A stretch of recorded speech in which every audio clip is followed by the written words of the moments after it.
Greetings, Ani, Bonjour, Kwe, Tanzi, Scano. And I'm having a Dame Edna moment, so I want to say, hello, possums. I'm just in that kind of mood because it's full moon as we film this for the week of May 27th to June 2nd. So we're just, as you get this video, we're coming out of this wild full moon, and it's been intense for me with headaches, and between the solar flares and the thunderstorms, it's been a doozy, on top of all kinds of construction going on to put in the wheelchair lift that was graced to me. Anyway, this is an interesting week, and the Cosmic Pink is our central deck for the tarot part. And Brian says to me after I'd laid it out, "Did you mean to put down 8 cards?" And I said, "No." He said, "But you did." And I said, "But it looked like 7 to me." So Spirit's playing monkey mind with me. We have the Queen of the Moon Oracle by Stacey DeMarco. A companion deck to the pink is the Wandering Soul Oracle. Another Stacey DeMarco deck, the Elemental Oracle. I was being given spring vibes about this. We have the Wandering Echo. Major Arcana deck, again, an ancillary deck to the pink. Who else but the Marigold Tarot for ancestors. The Earth Alchemy deck by JaneWright. Pure Magic Oracle, I love this one, by Judica Isles. Earthcraft, the Earthcraft Oracle by Juliet Diaz and Lorianne Anderson. And last but not least, the Liminal Spirits Oracle. I used this in the last few weeks. Again, this is Laura Tempest Zakroff. So, getting a hair off my sweater here. This is an interesting time. We're still in the Grandmother of Storyteller, but by the time we move to the next reading, we're going into Loves All Things, and I will tell you more about her next time. But I went into my tarot room and I was given spring vibes, plants, herbs, earth. So many of these decks reflect that. But there's also a mystical element to this. So I was kind of shocked at the combination of decks, but also I am pleased with the outcome of the reading that I've pulled. So go ahead, Mr. Magic Dowsing Hands Brian, and we will go to the reading. So here are the 8 Cosmic Pink and 1 each of the other decks as indicated. We are starting out here with the 2 of Stars, which is the same as the 2 of Pentacles in reverse. A lot of reversed cards this week. This is a bit of a wake-up call. I won't call it a warning, but just a being in the moment awareness that we all need collectively to be balanced this week. We need to be able to juggle disparate things. A lot of stuff is coming at us. And what might that be? The clarifier is the ancestors are telling us the Death card. The Death card is profound transformation. So we cannot be thrown off. Here is the significator saying, do not be thrown off by the major transformations coming this week between May 27th and June 2nd. Now, they may not all fall in exactly this week, but they're certainly incubating and beginning. And this is a collective reading, as I've said in the past, so most of us will experience this, and it will be certainly in very different ways. What's interesting is the maintenance of balance, or being aware to maintain our balance, is followed by the Knight of Wands. So this night is about passion and spirit, and the spirit inspired or influenced karmic journey that we are on, and we're meant to pick it up, pick up our bag of goodies, our medicine bag, so to speak, and go quickly. This is part of the change. So it's clarified by the card Psychic Gifts. The stone is labradorite and the flower is blue lotus flower. So if you have the essential oil of blue lotus, it's pretty hard in North America to get blue lotus flowers, but the essential oil and labradorite. It says here, wise sage awareness, call to action. So that's exactly what our dear knight is calling us to, a passionate, spirit-inspired call to action, and it requires us to be incubating and working with our psychic gifts, polishing them up like that stone and working with them. The next card is the Ace of Moons, or in this deck it's the Ace of Moons, but it's representing the Ace of Cups. So it's a new emotional beginning. Usually when we're feeling the fire of passion, we do have the watery element of emotion. If we are not aware of new emotional beginnings, it can dampen the fire of wands. So the Ace of Moons is clarified by ancestors, family, survival, death, and worship. Here's that death again. So we need to call on our ancestors in addition to our psychic gifts in order to keep all of this in balance, because judging by this, it's moving very quickly. We have the Seven of Stars reversed. Now, this can represent that space of, doing something we love. Stars in this deck are the same as Pentacles. It's the earth element. It's our life. It's our money. It's our job. It's our family. It's our material wealth. But when upright, this card is the journeyman, the person who's moved past being an apprentice.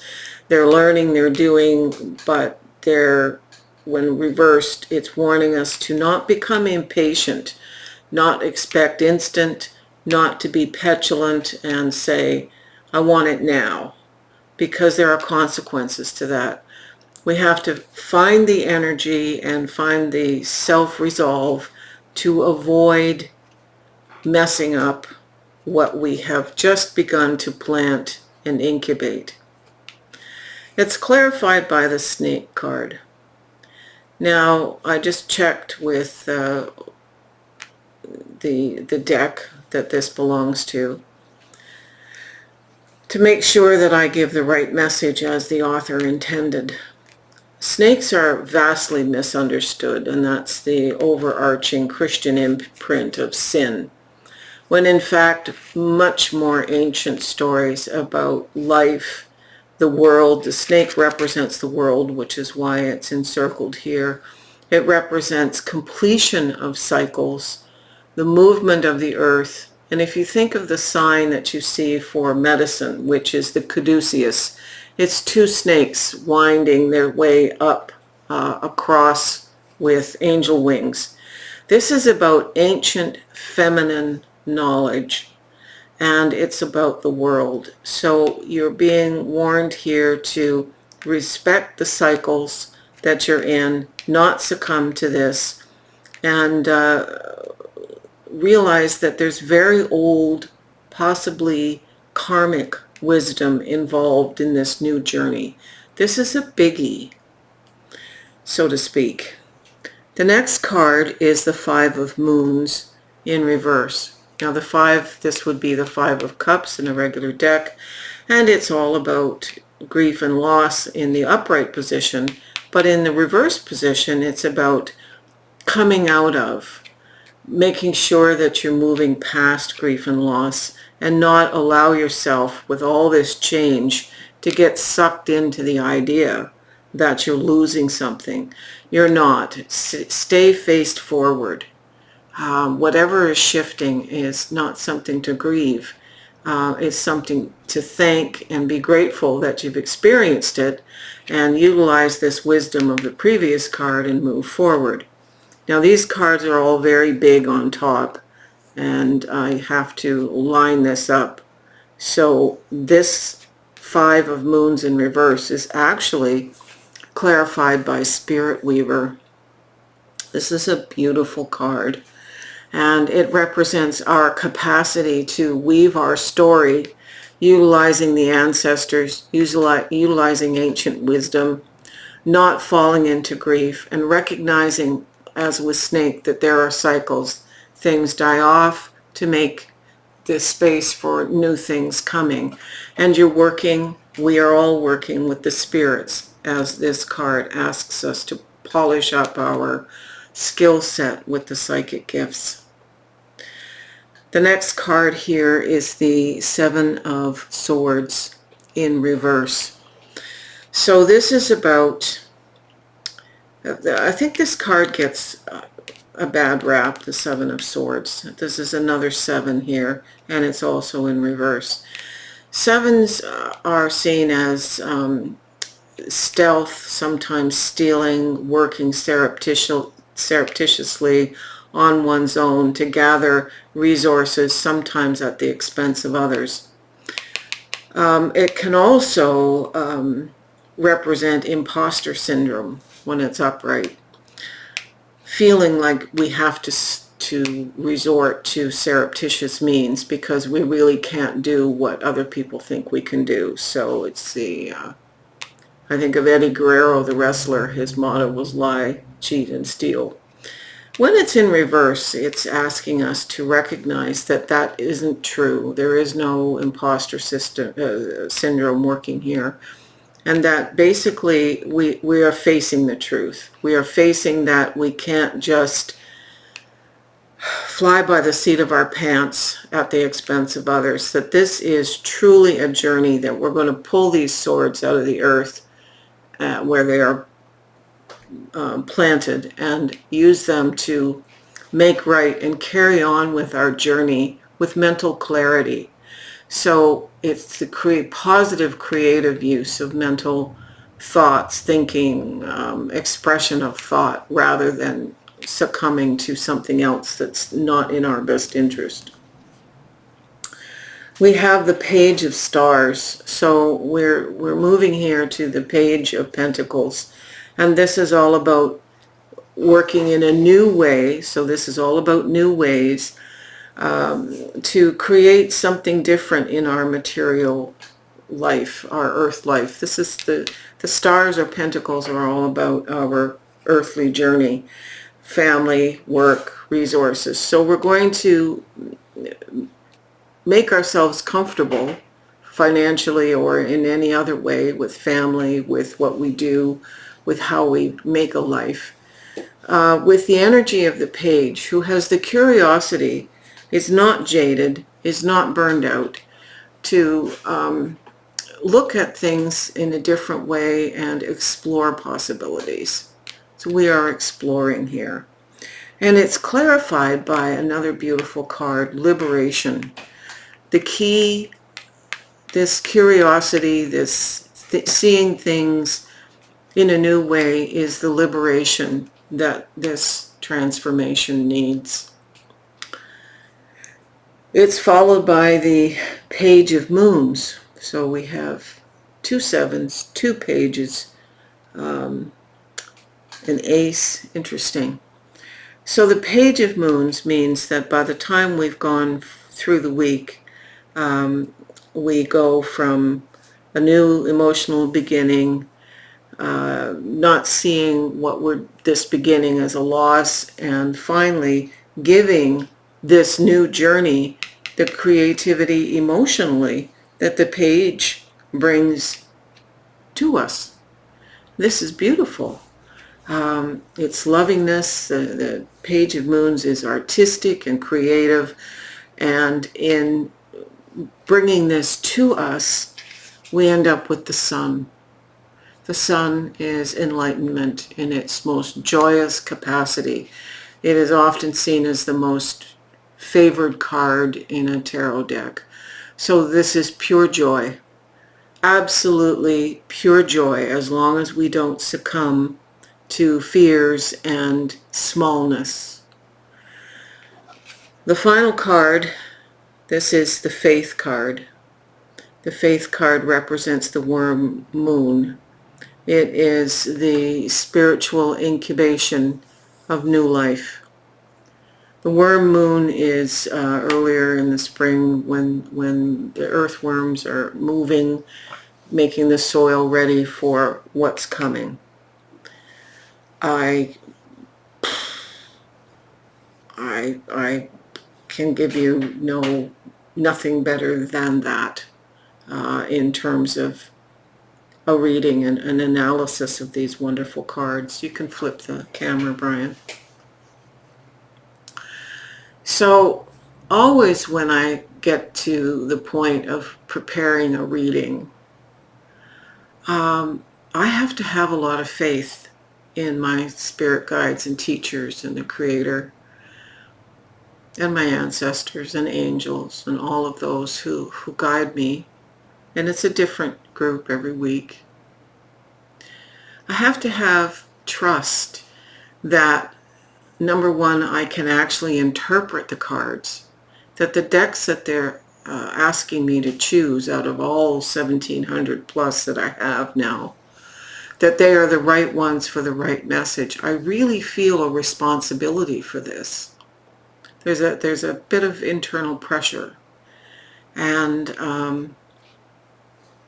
I'm always feeling a sense of relief. How many thousands of times have I done this? Thousands of times. I always feel that sense of relief that I rose to the occasion. So I hope you take this reading and make it your own in the sense of how you interpret this incredible gift of transformation that's ancient and healing and true to our souls collectively. Anyway, on behalf of Brian, I thank you for joining us, for liking this video, if you will, to subscribing, because that helps Google realize that this reading could be shared with others to maybe help them. Please send me a coffee, and thanks to those who continuously support us for that. It helps cover the costs of decks and support materials and research time and all that good stuff. Feel free to leave a comment. I love your comments, and it helps to guide me in future directions. Anyway, as I say from Brian and I, aho. Peace.